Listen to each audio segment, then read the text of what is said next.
Bonjour et bienvenue dans votre nouvel épisode concernant cette fois-ci la catégorisation de vos opérations. Vous l'avez fait, vous avez déjà connecté votre compte bancaire professionnel à l'application. Désormais, on passe à l'étape importante de la catégorisation. Vous verrez qu'il y a pas mal d'automatismes qui vont être mis en place et pour certaines opérations, vous allez devoir catégoriser manuellement les encaissements notamment ou parfois même les dépenses.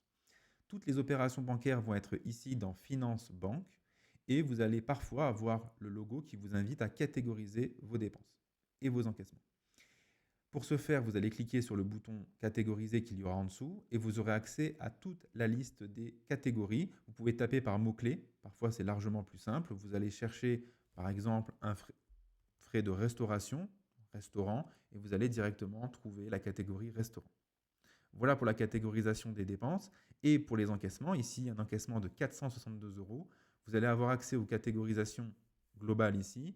Vous allez par exemple dire que c'est de la prestation de service.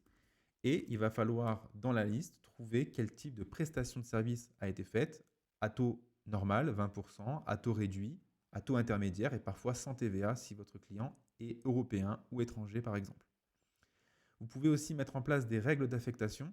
Les règles d'affectation consistent tout simplement à mettre des mots-clés par rapport à des dépenses. Par exemple ici, toutes les dépenses qui contiennent le mot Leclerc vont être mises en carburant. Toutes les dépenses qui contiennent le mot Amazon vont être mises en achat d'accessoires et de fournitures, et ainsi de suite.